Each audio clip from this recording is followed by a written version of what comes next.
saveur divine.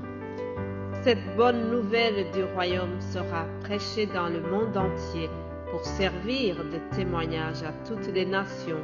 Alors viendra la fin. Ce pain céleste vous est présenté par Immaculée Niraneza.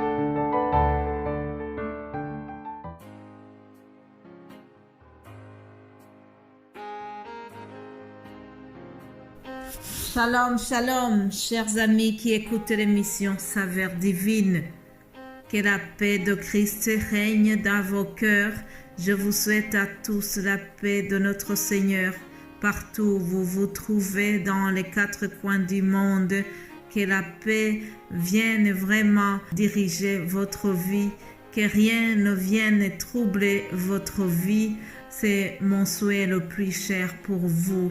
Je vous propose de continuer notre méditation de cette semaine.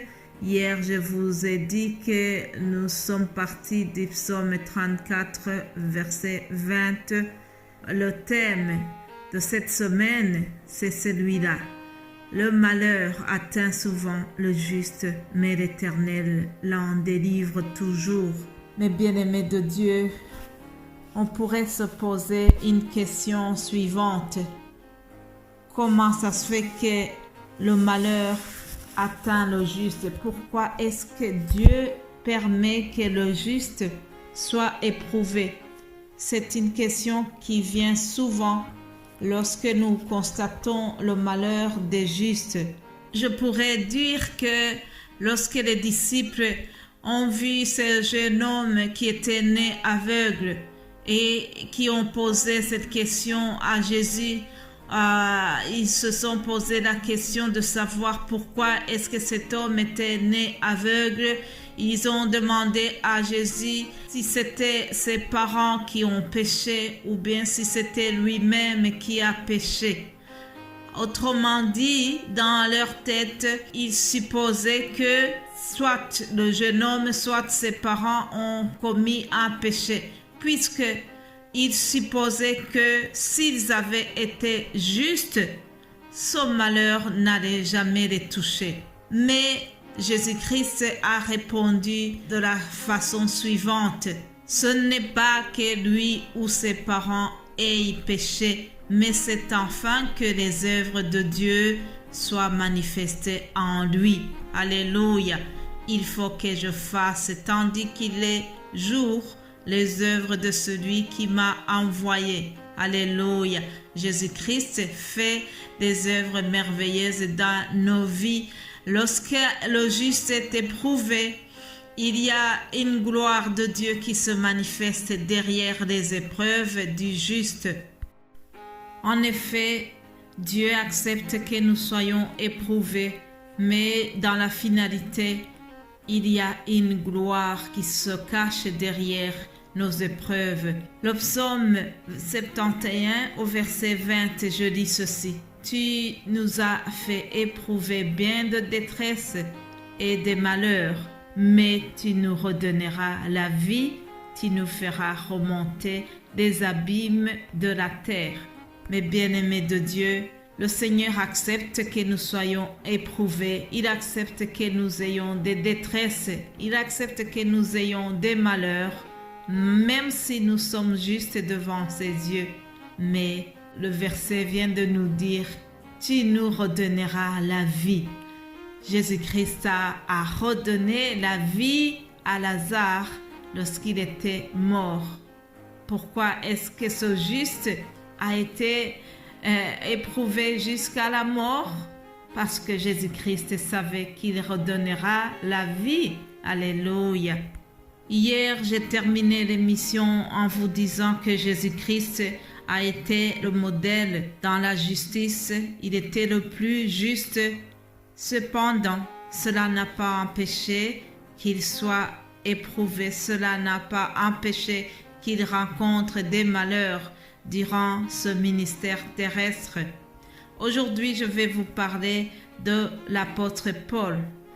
Lui aussi Malgré que c'était le serviteur de Dieu vraiment fervent, malgré qu'il était apprécié du Seigneur Jésus-Christ, malgré qu'il l'a utilisé puissamment, cela n'a pas empêché qu'il soit atteint de beaucoup de malheurs. Écoutez ce qu'il a dit à Timothée dans la deuxième lettre de Timothée, chapitre 3, au verset 10. Paul lui dit, « Pour toi, tu as suivi de près mon enseignement, ma conduite, mes projets, ma foi, ma douceur, mon amour, ma constance, mes persécutions, mes souffrances. À quelle souffrance n'ai-je pas été exposé à Antioche, à Icône, à Lystre? Quelle persécution n'ai-je pas supportée? Et le Seigneur m'a délivré de toutes. Or, tous ceux qui veulent vivre pieusement en Jésus-Christ seront persécutés. Mais les hommes méchants et imposteurs avanceront toujours plus dans le mal, égarant les autres et égarés eux-mêmes. » Voilà, chers amis, ça c'est un témoignage que Paul donne à Timothée. Il lui dit, j'ai subi des persécutions dans la ville d'Antioche. Il lui dit aussi qu'il a souffert et il ajoute que le Seigneur l'a délivré de tous ces malheurs qu'il avait rencontrés. Il ajoute qu'il a supporté, il les a supportés courageusement parce qu'il savait bien, il avait ce secret que le malheur atteint souvent le juste, mais le Seigneur le délivre toujours. Alléluia. Je prie que tu puisses aussi garder cela dans ton cœur. Le jour où tu seras visité par un tel malheur, ne sois pas ébranlé, ne sois pas perturbé, ne sois pas vraiment déprimé. Garde ça en tête que si tu es juste devant le Seigneur, quoi qu'il arrive, il va te délivrer de ce que tu traverses. Alléluia. Mes bien-aimés de Dieu, dans les Actes des Apôtres aussi, Paul nous rapporte comment il a été lapidé. Actes des Apôtres, chapitre 14, au verset 19. Il est écrit, alors survinrent d'Antioche et d'Icône les Juifs qui gagnèrent la foule et qui, après avoir lapidé Paul, le traînèrent hors de la ville, pensant qu'il était mort.